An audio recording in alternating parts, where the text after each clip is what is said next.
Hello everyone. Today we have to be serious about this title and we will talk about the crime. Before we get started, may I ask you some questions? Have you ever been convicted of a crime? Have you ever committed a crime? I hope the answer is no. So, what is the definition of crime? An unlawful act punishable by a state or other authority or the intentional commission of an action usually deemed socially harmful or dangerous and specifically defined prohibited. From these two sentences, we know that crime is illegal and dangerous. You could get punishment once you become a criminal. For my advice, please surrender yourself. Several types of crime you should know. Actually, there's still a lot, but I think these all are the most famous and you have to be alert anytime when you get out. If you don't believe, have a good life. First, child abuse. Child abuse can be happen in different ways and can include neglect as well as physical, emotional, and social abuse. In many cases, people experience more than one type of abuse. Often, people abuse others because they want power and control over them. If you were abused as a child, it's important to remember that it's not your fault or because of anything that you did. Abusive behavior towards children is always wrong and never the child's fault. Second, burglary. One of the most common types of crime.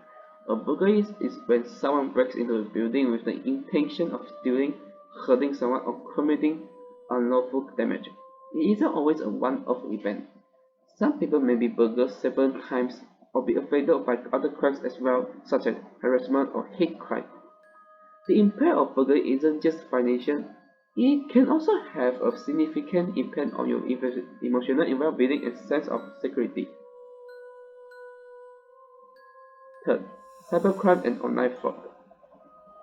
The term cybercrime refers to a variety of crime carried out online using the internet to computers, laptops, tablets, internet-enabled television, and smartphones. Cyber-related crimes can only be committed on the internet. Stealing confidential information that's stored online, for example, other crimes which are carried out online but could be committed without the use of the internet, such as sexual grooming, stalking or harassment, bullying, and financial or romance fraud, are called cyber-enabled crimes. Number 4. Murder or manslaughter. Bereavement is a painful experience for anyone, but when you use someone because of the violent actions of another person through murder or manslaughter, it can be particularly devastating. Number 5. Sexual harassment. Any kind of unwanted behavior of a sexual nature that makes you feel humiliated or intimidated, that creates a hostile environment.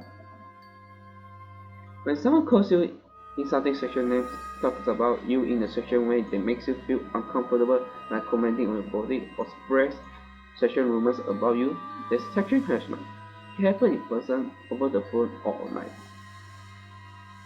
Number 6. Robbery. When someone takes something from you with violence or threats, usually in the street or another public place, is considered to be a relatively common crime and can sometimes happen in relation to other crimes, for example, gang violence, hate crime, or antisocial behavior. But although it's quite a common crime, the impact it has on you can still be very damaging. Last, violent crime. When someone physically hurts or threatens to assault someone, and also includes crime when a weapon is used, the police will record a crime as violent if the offender clearly intended or intends to physically harm you, regardless of whether or not it results in physical injury. But why? Why they still want to commit crime? Because they've got no choice. First, property. This provides one of the most concrete reasons why people commit crimes. Economic deprivation is seen as a major instigator in this regard. You'll be shocked to know that 3 billion people in this world are categorized as poor and living on a very low per capita income. Second, Peer pressure, a new form of concern in the modern world. Many young people commit crimes because they see a lot of their peers engaging in such acts. It's common for high school students and college going students to engage in drugs, weed, marijuana, and a lot more. Young age is very critical since one isn't filled with wisdom and experience, which is why a lot of people make the mistake of becoming criminals for no reason at all. Third, drugs. Drugs have already been highly criticized by critics. A person who is addicted to drugs will at one point in time do something he or she isn't supposed to do. Drug addicts are often unable to get rid of addiction, as a result of which their lives start getting filled with bad habits. Number 4. The society. Society norms and standards have always been topical. We live in a day and age where money is valued more than relationships and a normal standard of life. In the drive to succeed, many people fail to create a demarcation between their needs and wants. Last but not least, unfair judicial system. People who are not served justice because become hostile and often engage in crimes. Though most of the courts of law try to do their best in their life of available evidence and all, but sometimes the innocent is proven greedy in the court, which compels them to show the ugly side of their personality to the world. Throughout history, society has developed different ways to punish criminal offenders while also ensuring the safety of the public. Those who judge the types of crime and their punishment typically use one of the following ways to guide them. First, retribution. This is one of the first forms of punishment, associating the idea of an eye for an eye. Those who favor retribution believe it gives the victim of crime or society as a whole a sense of satisfaction knowing that criminals receive the appropriate level of punishment for the crime committed. Second, deterrence. Deterrence aims to prevent future crime and can be focused on specific and general deterrence. Special deterrence deals with making an individual less likely to commit a future crime because of fear of getting a similar or worse punishment. Number 3. Rehabilitation. Rehabilitation seeks to prevent future crime by adapting a criminal behavior. This typically includes offering a host of programs while in prison, including educational and vocational programs, treatment center placement, and mental health counseling. Number 4. Incapacitation. This is another ancient way that remains popular.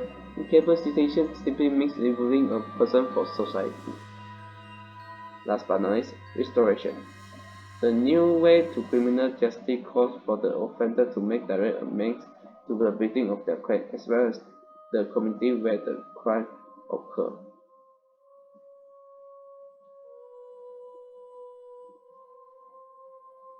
Example of crime.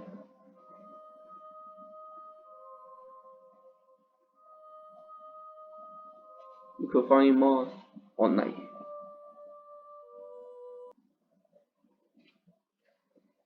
Thank you. Have a nice day. Funny! Get out of here! It's not funny!